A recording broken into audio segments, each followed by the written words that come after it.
xildhibaan maxamed abiib yuusuf oo ka mid ah baarlamaanka Soomaaliland gaar ahaan guddida dabagalka hantida qaranka ayaa ka hadlay shirkadaha roodhida soo saaray ee Soomaaliland oo kordhiyay qiimihii hore xildhibaan maxamed abiib oo qaar ka mid ah warbaahinta kula hadlay magaalada Berbera halkaas oo safar shaqo ku joogo ayaa ku tilmaamay arrintan wax laga xumaado waxaan arkaa wax yaqyaqsiyo oo aan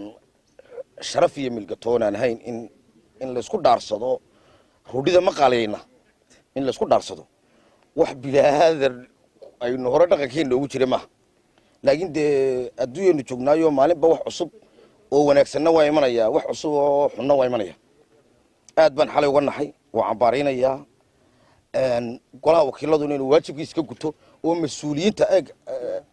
mas'uuliyiinta waaxda fulinta leynay wixii maciishada jaangoynteeda iyaga le golahuna iyagu kula xisaabtama golahu cidda ay khusayso dhamaantood hay'adaha ay khusayso maxaa la yiraahdaa roodhida ayaa la weydiin doonaa sababta ay inay qaaliyeeyaan keentay ma jirtaa sabab rasmi oo jirta adduunyada filis ku kordhay roodhida shacabku soo baxa shacabkana waxa la yidhi waxba caayada iyo aflagaadada dad tashaday lacag ama lacagtan idinka haysta Soomaaliland garan haday warshadlaydu isdhaarsatay boofada biibsida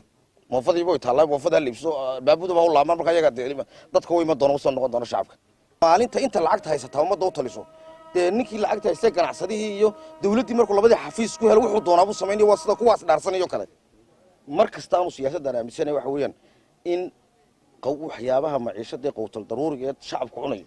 ee asaasiga inay dawladuna cashuur badan saartaa waa mamnuuc wixii kale culaysan in laga fudaydiyo waayo adduunyada waxyaabaha luxury-ga ee ma aragtay wantiska ayaa cashuur la saaraa marka taana waan ka daba tagi doonaa insha Allah ilaahay baa mahad leh horta waa arrin sharci darra in ganacsatada Soomaaliland maanta intay saxaafadda intay soo duubaan iyagoo kitaab quraan inuu hor yaalo isku dhaarsadaan arrintaas waa arrin sharci darra waa arrin xaaraana waa arrin diinta ka soo horjeeda ka xildhibaan ahaan anigoo gudoomiye ku xigeenka guddiga arrimaha gudaha gaar ahaan arrintan ay si khaas ah u khusayso waxaan faranaa madaxweynaha jamhuuriyadda Soomaaliland iyo wasiirka ganacsiga jamhuuriyadda Soomaaliland in arrintan wax laga qabto oo dadkii waxa duubay ee miidiyaha soo dhigay waa ganacsato la garanayo waa nimanka wajiradaha roodhida haysta waa in la soo qabto haddii kale arrintan waxay noqonaysaa arrin fawda ah oo cid ganacsato kastoo jamhuuriyadda Soomaaliland ka mid ah inay cishaba qolas dhaarsato inagoo maanta dekadii haysana oo wax walba haysana in haddana roodhidii maanta saddex ku laga dhigo oo waliba la isku dhaarsado waa arrin xaaraana wax la yeeli karana maaha waxa weeye adduunyadu waxay ilaashataa sixir bararka maanta dalka Djibouti aan jaarka nahay ama dawladda Itoobiya jaarka nahay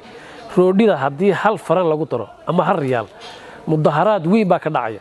dawladuna way iska ilaalisaa way controlsaa maanta arrintan waxay noqonaysaa tusbax furtay bay noqonaysaa berita ganacsata wax kala soo dejisay isdhaarsan sahan dambe tukala isdhaarsan marka waxaan leeyahay nimanka ganacsatada ee waxa sameeyay media soo galiyay waa in tallaabo sharciya laga qaado waa in la soo xiro waa in maxkamad la hor keeno